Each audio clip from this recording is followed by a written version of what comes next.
자, 할렐루야. 반갑습니다. 저랑 한번 얼굴 좀 마주쳐 주시죠.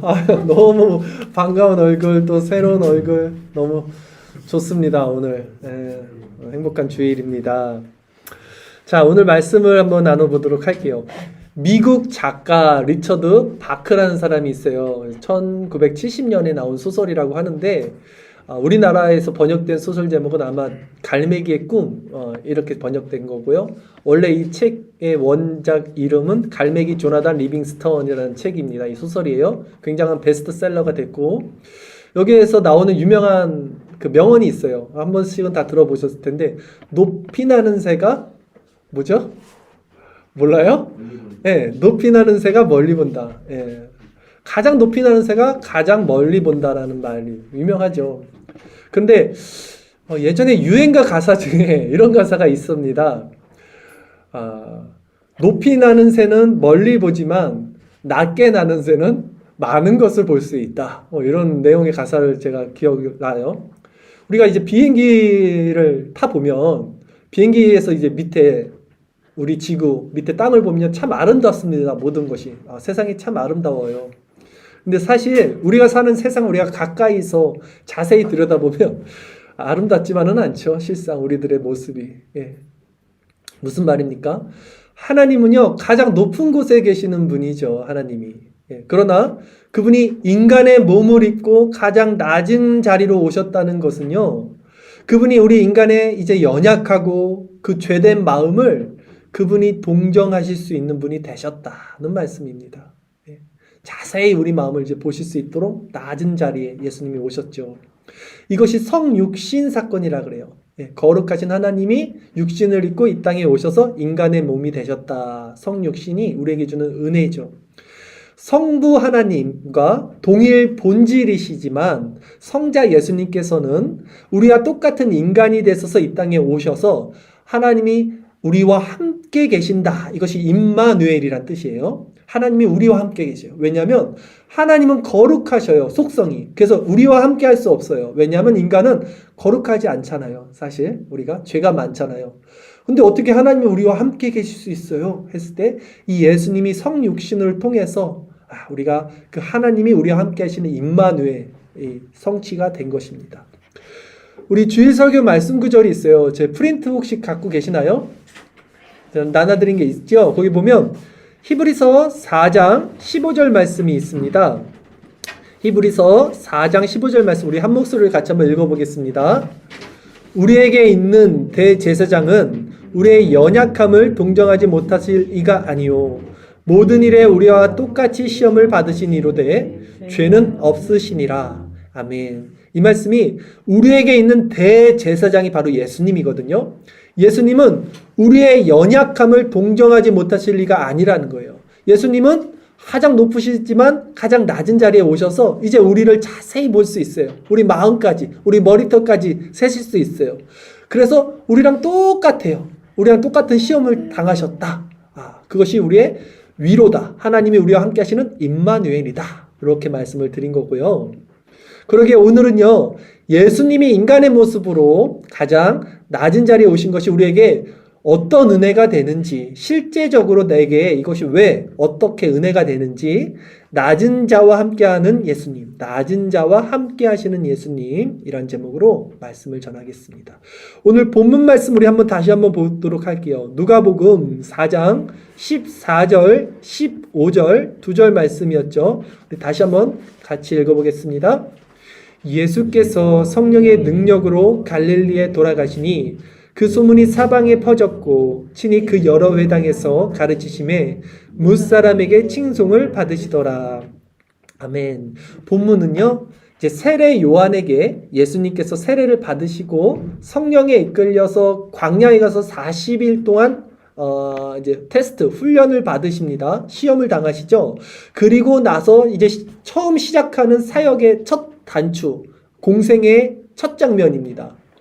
자, 예수님의 주 사역 무대가 어디였냐면요, 갈릴리라는 지역이었어요. 갈릴리는 어디냐면요, 이스라엘 나라가 우리나라처럼 기다라요. 그러면 최북단에 있습니다. 저 꼭대기. 저희 고향도 저 위에잖아요. 갈릴리가 그런 거예요. 똑같아요. 그러니까 되게 시골이에요. 아주 시골 촌구석. 거기서 예수님이 사역을 시작했다는 거예요.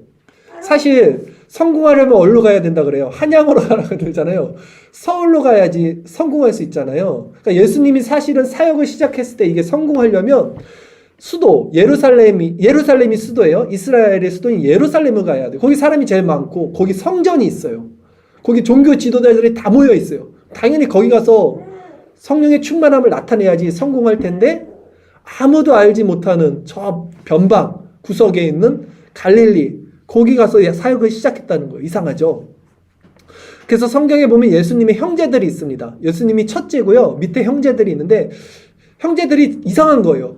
우리 형이 자기가 메시아라고 하는데 왜 저기 수도인 예루살렘 안 가고 왜 시골 청구석에서만 있는가? 그래서 의아해하면서 예수님께 이렇게 말하는 장면이 있어요. 주일 설교 말씀 9절, 요한복음 7장 2절에서 5절 말씀입니다. 예수님의 형제들이 예수님을 이렇게 조롱하듯이 말을 해요. 형한테.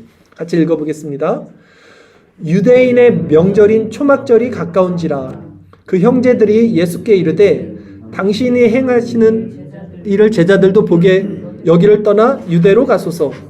스스로 나타나기를 구하면서 묻혀서 일하는 사람이 없나니 이 일을 행하려 하거든 자신을 세상에 나타내소서 하니 이는 그 형제들까지도 예수를 믿지 아니함이러라. 그쵸? 형 빨리 저기 유대로 가요. 좀 사람 많은 데 가서 스스로 나타나기를 구하면서 묻혀서 일하는 사람이 어디 있습니까? 왜 여기 갈릴리 총구석에 있어요? 라고 지금 동생들도 형을 좀 조롱하는 거죠. 사실은 믿음이 없는 거죠. 자, 근데 그럼 예수님은 왜 공생의 사역을 시작하면서 그 예루살렘 성전이 있는 그 예루살렘으로 가지 않고 사람들이 그 없는 그 시골 갈릴리에서 사역을 시작하셨을까 했을 때요.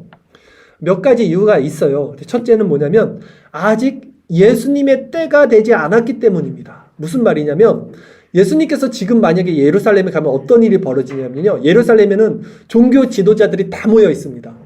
그럼 예수님은 종교 지도자들의 적이에요. 예수님 말씀 자체가 종교 지도자를 대적하는 말씀이기 때문에 이 바리새인들 종교 지도자들은 예수님을 잡아서 죽인단 말이죠. 근데 아직 죽을 때가 아니에요. 예수님은. 왜 죽을 때가 아니냐면 예수님에게 할 일이 있어요. 예수님이 공생애라고 하죠. 3년 반. 무슨 일을 하시냐면요. 제자들을 양육하셔야 돼요. 실제적으로 이 복음이 전 세계에 퍼져나가서 2000년이 지난 지금 우리까지 흘러나온 것은요. 제자 훈련이에요. 그러니까 제자들을 통해서 이 복음이 전파된 거예요. 그렇기 때문에 예수님이 죽어버리면 안 돼. 시작하자마자. 그래서 3년 동안 제자 훈련하는 기간을 갖고 그 기간을 위해서 성전이 있는 예루살렘이 아닌 저 변방 갈릴리 그 지역을 돌아다니면서 제자들을 훈련하는 시간을 가졌던 거예요.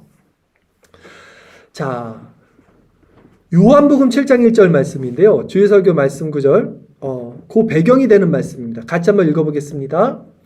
그 후에 예수께서 갈릴리에서 다니시고 유대에서 다니려 아니하심은 유대인들이 죽이려 함이러라. 아멘. 그렇죠? 지금 예루살렘에 있으면요 유대인들이 잡아 죽이려고 한단 말이에요. 종교 지도자들이. 그래서 이제 갈릴리로 피해서 제자 훈련을 하던 이제 그 공생의 시작이 하는 겁니다. 그러나 예수님께서 이 공생의 사역을 변방인 갈릴리에서 시작하신 것에는요 더 궁극적인 이유가 하나 더 있습니다. 뭐냐면 바로 성경이 말씀하시는 언약이라고 그러죠. 그 약속을 성취하시기 위함이에요. 구약에 이미 이런 말씀이 언약돼 있었어요. 오늘 본문과 같은 사건을 기록한 마태복음에서 우리는 그 이유를 알 수 있는데요. 주일 설교 말씀 9절 마태복음 4장 12절에서 17절까지 말씀은 오늘 우리가 읽었던 누가복음과 같은 내용을 기록한 구절이에요. 같이 한번 읽겠습니다. 예수께서 요한이 잡혔음을 들으시고 갈릴리로 물어가셨다가 나사렛에 떠나 수불론과 납달리 지경 해변에 있는 가버나움에 가서 사시니 이는 선지자 이사야를 통하여 하신 말씀을 이루려 하심이라. 일렀을 때 수불론 땅과 납달리 땅과 요단강 저편 해변길과 이방의 갈릴리여 흑암에 앉은 백성이 큰 빛을 보았고 사망의 땅의 그늘에 앉은 자들에게 빛이 비치었도다 하였느니라.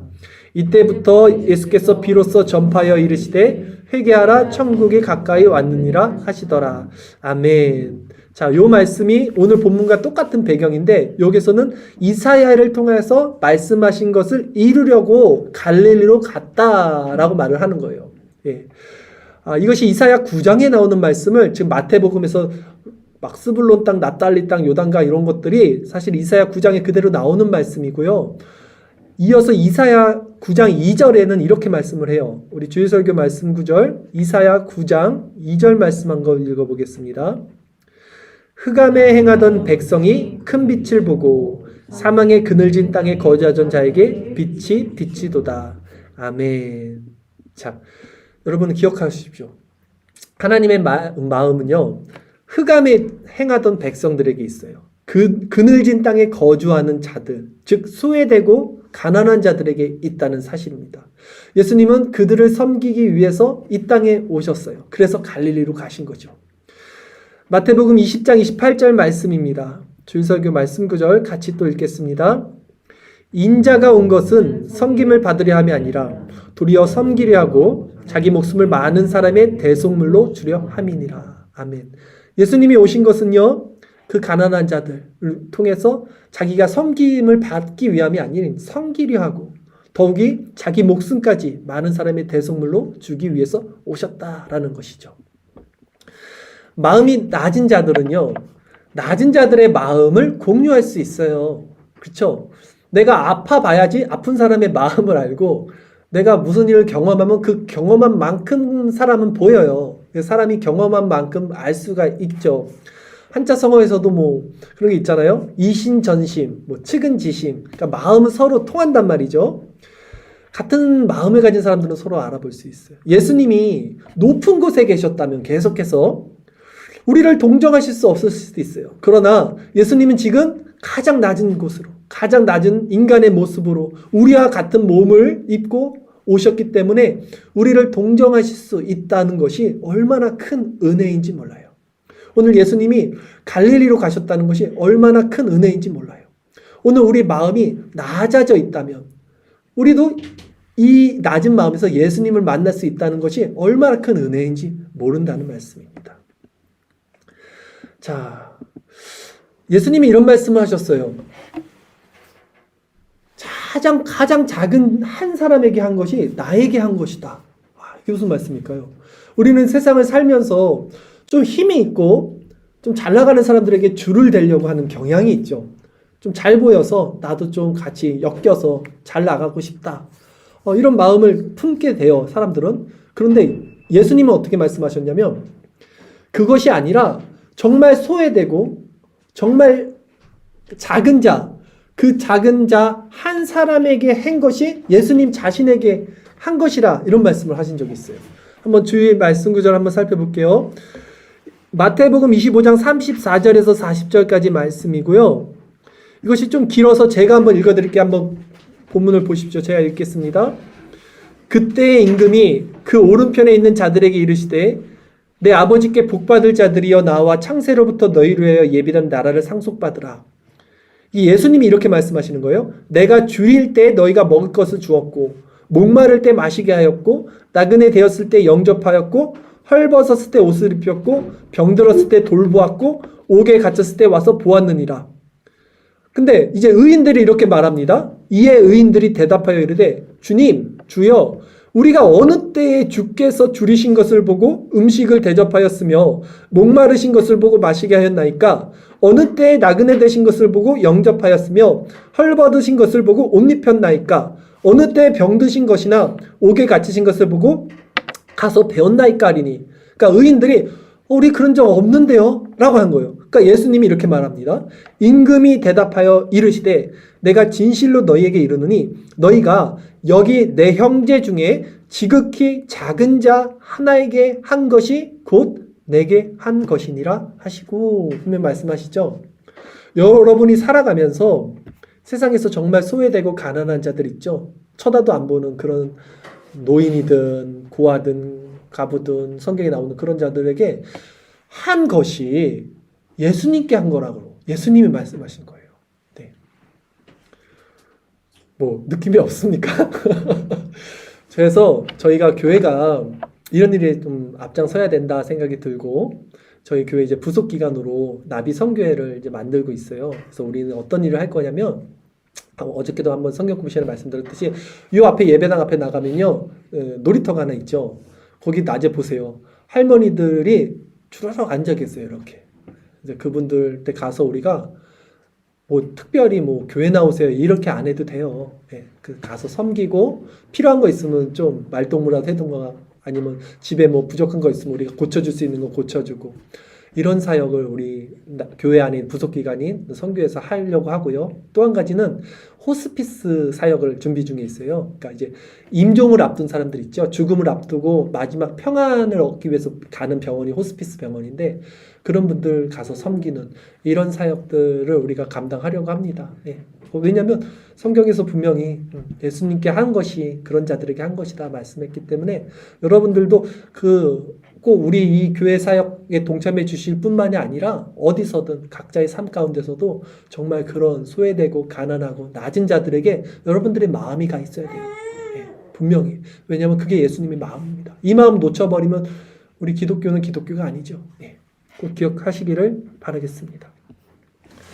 자, 그러기에 여러분이 예수님께서 항상 가난하고 애통한 낮은 자들과 함께 하신다는 사실을 반드시 오늘 말씀을 통해서 기억하고 교회에서 하는 이런 사역에도 적극 동참하시는 자들이 되기를 권면드립니다. 자, 예수님은 이렇게 늘 가난하고 낮은 자들과 함께 계셨어요. 예수님의 사역을 보시면요.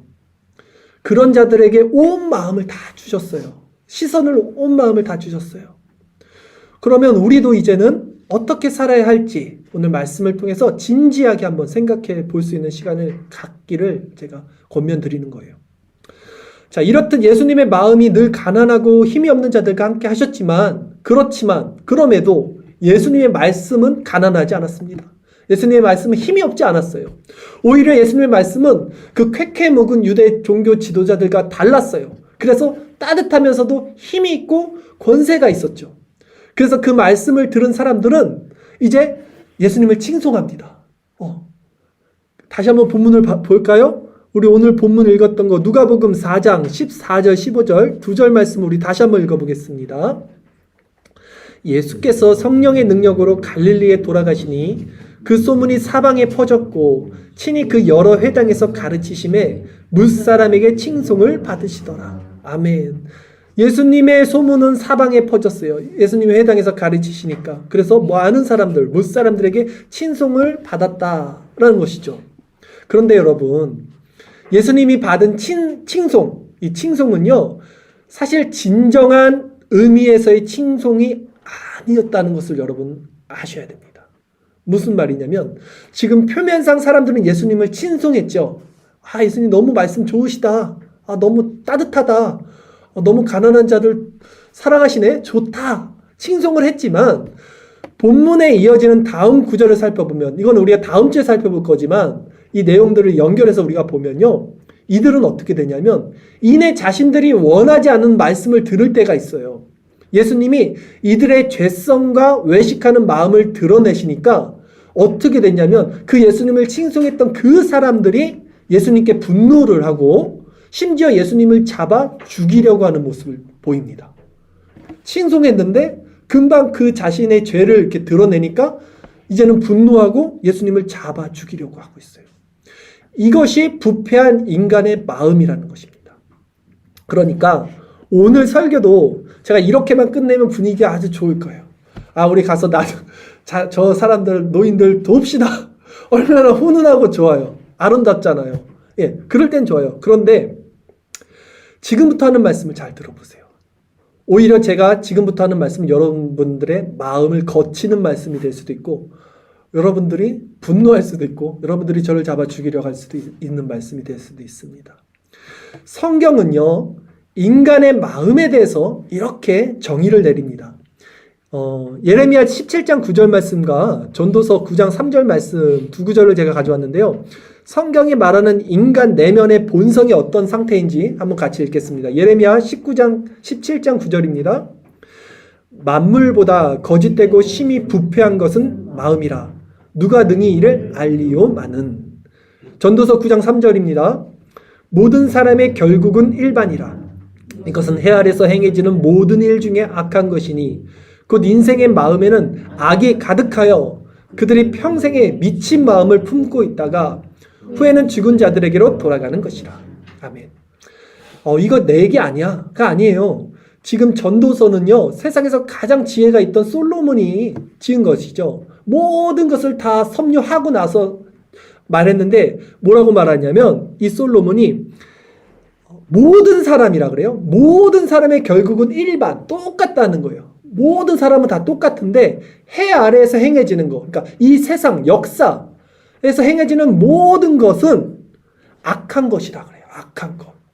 인생의 마음에는 악이 가득하다고 합니다. 그래서 어떻게까지 표현합니까? 그들은 평생에 미친 마음을 품고 있다 그래요. 아니 우리 보고 미친 마음을 품고 있다 그래요. 그리고 후에는 죽은 자들에게 돌아가는 거예요. 그 미친 마음, 그 죄의 결과로 멸망받는 것이라고요. 예레미야 선지자도 말씀하잖아요.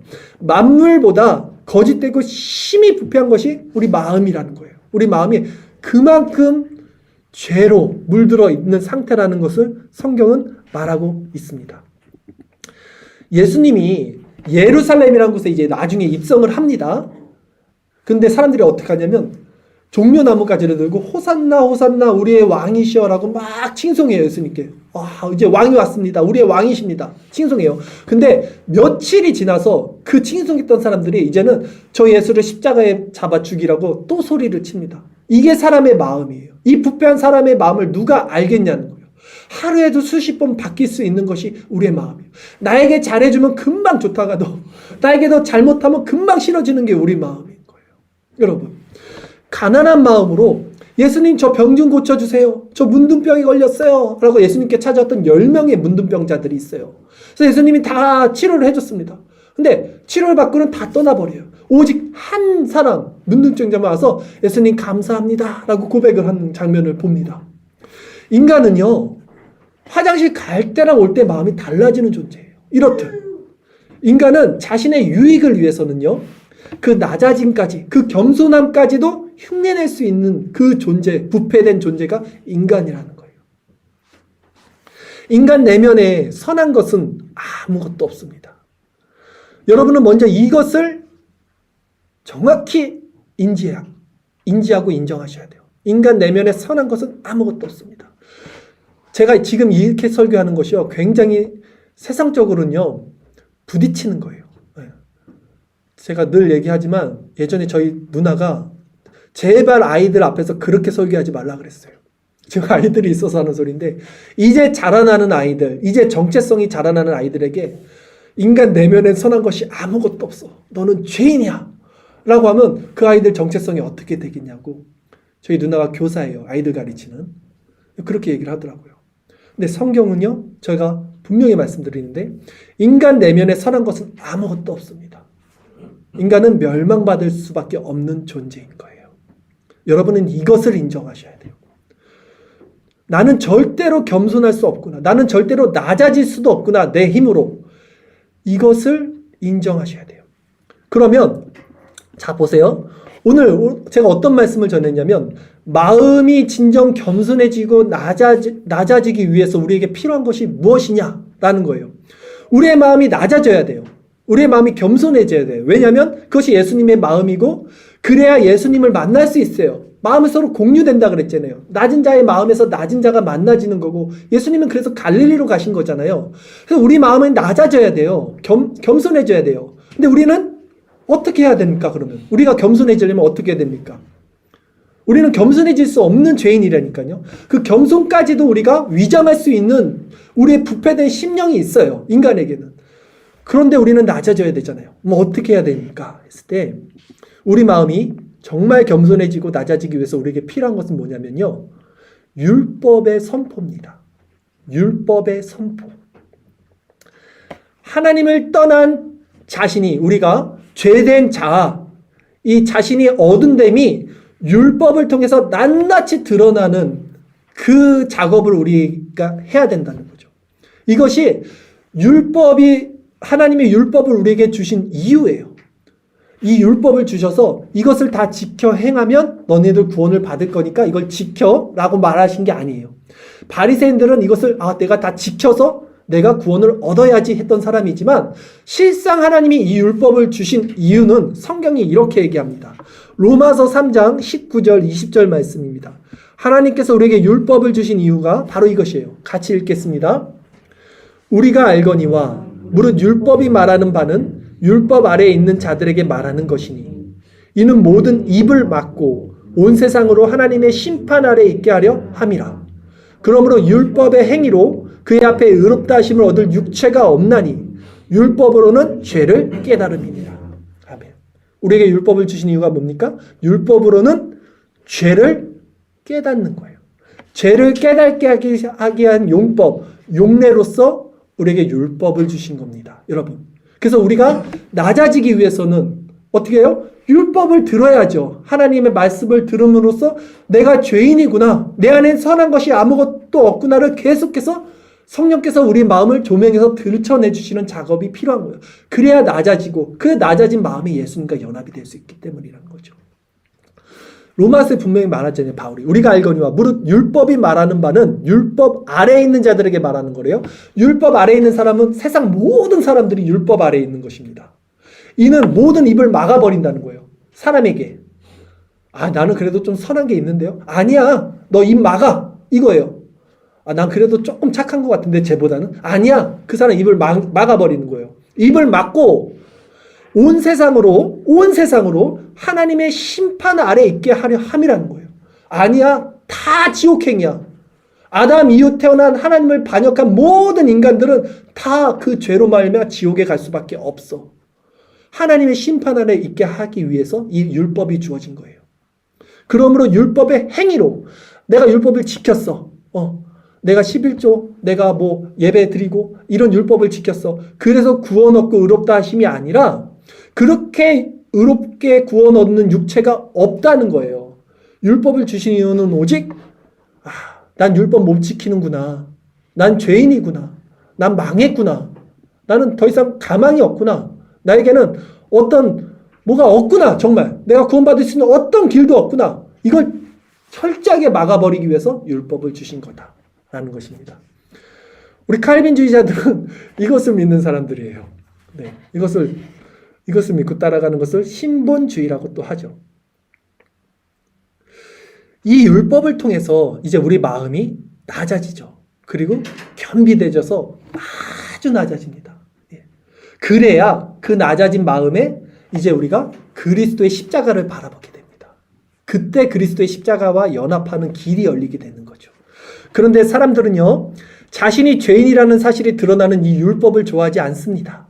또한 이런 죄의 각성을 말하는 설교 역시 듣고 싶어 하지 않습니다. 그러기에 오늘 본문 이후의 사람들의 모습 역시 금세 예수님을 칭송했던 그 사람들이 자신의 죄성을 예수님이 지적하자 바로 분노로 변하는 것을 우리가 다음 주에 보겠지만 볼 수 있게 되는 거예요. 저는요, 종종 사람들에게 이런 말을 들어요. 어떤 말을 듣냐면, 한 주 동안 정말 세상에서 힘들게 살잖아요, 우리가. 왜 모르겠습니까? 저도 사회생활 하잖아요. 정말 힘들게 사는데 주일 요 하루 하나님 앞에 나와서 얼마나 먼 걸음 하셨습니까? 또 이 자리에 와서 좀 위안이 되고 평안을 주고 좀 마음이 따뜻해지는 그런 말씀을 좀 해야지. 그래서 그 힘을 갖고 또 한 주를 세상에서 열심히 살아야 되지. 왜 이렇게 자꾸 치는 설교, 율법 설교, 죄 설교 이런 설교만 하느냐? 저 예전에 가르쳤던 학교 교수님도 전화가 왔었어요, 저한테. 교수님조차도 사실은 너 너무 그렇게 세게 설교하는 거 아니냐고. 그런데 여러분, 아니에요. 성경이 분명히 그렇게 말하고 있는 거예요. 여러분이 하나님을 떠난 죄인입니다. 여러분은 죄인이에요. 다 하나님을 떠났어요. 우리는, 인간은. 그게 죄라는 거예요. 다른 게 죄가 아니라 내가 나쁜 짓 한 게 죄가 아니에요. 그건 세상 사람들이 만들어 놓은 죄고요. 성경이 말하는 죄라는 것은요, 하마르티아, 관역을 벗어난다는 거거든요. 화살이 하나님을 향해 나가야 되는데 하나님을 벗어난 상태 자체를 죄라고 말해요, 성경은.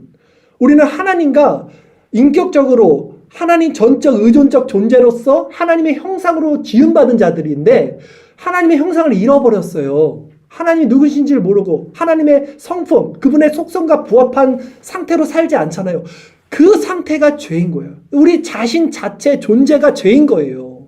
성경이 말하는 죄의 규정이 그것입니다. 우리는 죄인입니다. 그런데 여러분, 이렇게 해서 제가 설교를 딱 끝내요. 그러면 정말 절망이죠. 와, 뭐 어떡하라는 거야? 다 죄인이고 뭐 어쩌라는 거야? 정말 절망인 거죠. 그러나 우리는 죄인입니다. 그러기에 예수님이 우리에게 오셨다는 거예요. 그러기에 우리에겐 예수님이 필요하시다는 거죠. 그러니 그리스도를 바라보자는 거잖아요.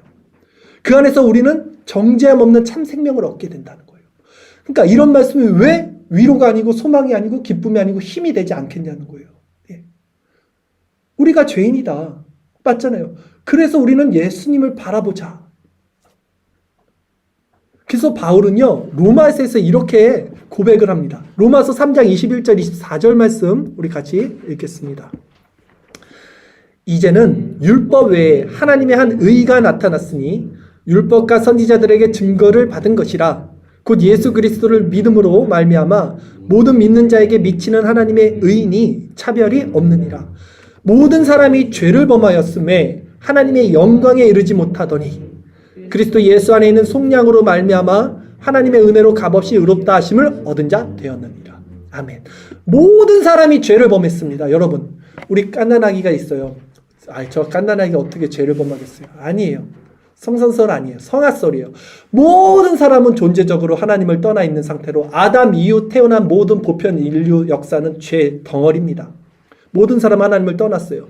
모든 사람이 죄를 범하였음에 하나님의 영광에 이르지 못하나니 그리스도 예수 안에 있는 속량으로 말미암지 않고는 하나님께 나갈 수 있는 의로운 자는 없다라는 것이 성경의 귀결입니다. 자, 여러분, 봄에 지금 봄이잖아요. 그래서 여러분 이제 봄에 뭐 아름다운 것도 있으면 꽃도 막 꺾어서 보고 이러잖아요. 예. 그런데요, 꽃을 꺾으면 결국은 잠시 꽃이 살아있는 것 같아도 결국 죽지요. 죽어 있는 상태예요, 결국. 우리 인간도 마찬가지라니까요. 지금 내가 살아있다고 느껴요, 자꾸 사람들이. 왜냐면 내가 80년, 90년, 100년 살아갈 거니까. 그 소망으로 살아가니까. 근데 성경은 그 한시적이고 잠시 그 기식하는 그 삶, 호흡을 살았다고 말하지 않는다니까요. 하나님과 떨어진 상태가 이미 죽은 거라니까요. 꽃이 지금 향기가 납니다. 아직도 팔팔해요. 그러나 그 나무에서 떨어진 순간 걔는 죽은 상태라니까요. 우리도 그런 상태인 거예요. 우리가 다시 살려면 그 하나님이라는 나무, 그리스도라는 나무에 접붙임 당하는 수밖에 없어요. 다시. 근데 인간이 이것을 원치 않아요. 왜 원치 않냐면요. 왜 인간의 마음이 이렇게 낮아질 수 없냐면요. 인간이 자기가 가지라는 것을 인정 안 합니다. 내가 가지가 아니라 나는 주체야. 내 인생은 내가 주체지. 내 인생 누가 책임져줘? 내가 헤쳐나가야 되는데, 내가 이걸 다 이루어야 되는데, 내가 주체야. 이거를 절대 벗어나지 못해요, 인간이. 그러니까 내가 가진 거를 인정하지 못하니까 나무에 붙지 않겠죠. 내가 스스로 그냥 땅에 박고 내가 어떻게 하든 내 힘으로 열매 맺어 보리라 하고 있는 거죠. 인간 모든 사람들이. 그러니까 어떻게 됩니까? 낮아지지를 못하는 거예요. 낮아지면 흉내는 내겠지만 진정 낮아질 수가 없는 거예요. 그러니까 어떻게 됩니까? 그리스도의 연합이 일어날 수가 없는 거예요. 중생과 회심이 일어날 수 없는 거예요. 우리 마음이 진정 낮아져서 그리스도 안에 연합되기 위해서는, 그러기 위해서 율법의 조명이 필요하고 그 율법으로 말미암아 내 비참한 실체를 계속 보고 그 절망 가운데 우리는 떨어져야 하는 거예요. 이게 우리에게는 지금 필요한 겁니다. 왜? 그래야 그 절망의 자리에서 십자가에 달리신 그리스도를 우리가 온전히 바라볼 수 있는, 내가 가지구나, 내가 저 나무에 붙어야 되는구나가 실제적으로 내가 깨닫게 돼요. 그걸 위해서 우리가 율법 선포가 우리에게 필요한 거라는 거예요. 그러면 여러분 이제 말씀을 한번 정리해 볼게요. 제일 중요한 말씀일 수 있어요. 그리스도께 접붙임 당한다. 우리가 그리스도를 바라본다.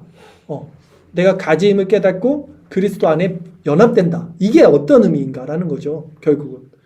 우리가 지식적으로는 다 동의를 해요. 예수님이 낮은 자를 위해서 우리에게 와셨고 우리가 예수님을 믿고 예수님 안에서 우리가 이제 새 생명이 되고 힘을 얻는다. 이렇게는 우리가 이해를 하는데 그러면 그게 무엇이냐는 거예요. 그게 진짜 있으면 우리 안에 어떤 이게 다른 정체성, 힘, 이게 생길 거 아닙니까? 그 나무에 진짜 가지가 붙어 있으면 열매를 맺을 거 아닙니까? 나무로부터 오는 그 힘을 공급받아서. 그 그리스도를 바라본다는 게 뭐냐는 거예요. 그리스도를 바라보는 건 뭐냐면 그리스도께서 하신 일을 묵상하는 겁니다. 잘 들어보세요. 아, 나 그냥 하나님 믿어. 아, 나 예수님 믿어. 이거 아니에요. 예수님을 믿는다는 건 뭐냐면 예수님이 하신 일을 믿는 거예요. 그럼 예수님이 하신 일을 바라본다는 거예요. 예수님이 하신 일을 묵상한다는 거예요. 같은 말이에요. 그럼 예수님이 하신 일이 무엇입니까? 우리가 교리적으로 나눌 수 있어요. 이것을. 예수님의 낮아지심과 예수님의 높아지심. 예수님이 하신 일은 이거예요. 쉽게 얘기해서. 하나님이신데 인간의 몸으로 오신 거예요. 성육신, 아까 말씀드린. 이거 굉장히 큰 겁니다. 어떻게 하나님이 인간의 몸으로 올 수 있어요? 여러분 개미가 되라 그래봐요. 그것도 싫잖아요. 하나님이 인간의 몸으로 오셨다는 거. 그리고 율법의 창시자예요. 예수님. 율법을 만들었어요. 근데 율법을 만드신 그분이 율법 아래 순종합니다. 난지 8일 만에 할례를 받고 세례를 받고 율법의 모든 순종을 하는 율법의 창시자가 율법 아래 순종하는 모습을 보였어요. 왜 순종합니까? 우리의 의를 성취하기 위해서였죠. 그리고 또 세 번째, 그 하나님의 아들이신 예수님이 고난을 지고 십자가에서 달려서 죽으십니다. 그리고 네 번째, 무덤 아래 갇히십니다. 이게 예수님의 사중비하라 그래요. 이것이 낮아지심입니다. 그리고 또 우리가 묵상해야 돼요. 예수님을 믿는다는 건 이것을 묵상한다는 거예요. 또 우리가 무엇을 묵상하니까 그 예수님이 이렇게 끝나면 우리에게 소망이 안 되죠. 부활하심, 3일 만에 부활하셨어요. 또 승천하심, 하늘로 오르셨어요. 또 하나님 우편에 앉아 계시고 우리를 위해서 기도하고 계셔요 지금. 그리고 마지막 그 예수님이 재림하심. 이 예수님의 사중비와 사중승기, 이 예수님의 낮아지심과 높아지심을 우리가 분별하고 그것을 깊이 깊이 묵상하는 것이 그것이 예수님을 믿는다고 하는 거예요. 여러분. 그냥 예수님 믿어요. 하나님 믿어요. 그거는 귀신들도 믿어요. 귀신들은 더 잘 믿어요. 예수님이 하나님의 아들인지를 더 잘 알아요. 성경에 보면. 그 귀신들도 아는 그런 지식적인 믿음을 갖고 있는 것이 아니라 실제적으로 예수님이 어떤 일을 행하셨고 그 일이 나에게 어떻게 적용이 되는지 그것을 묵상하는 게 예수님을 믿는 거예요. 그것을 믿을 때 어떻게 됩니까? 그와 연합이 일어나고 그분의 빛의 조명을 받아서 내 안에 새로운 생명이 일어난다는 것입니다. 그래서 예수님이 이렇게 말씀을 하세요. 수고하고 무거운 짐진 자들아 내게로 와서 쉬어라라 그래요. 이 수고하고 무거운 짐이 뭐냐면요. 아, 세상 살기 힘들어. 돈 벌기 힘들어. 이게 아니라 율법의 짐입니다. 율법이 우리를 눌러요, 지금. 다 죄인으로 만들어버렸잖아요.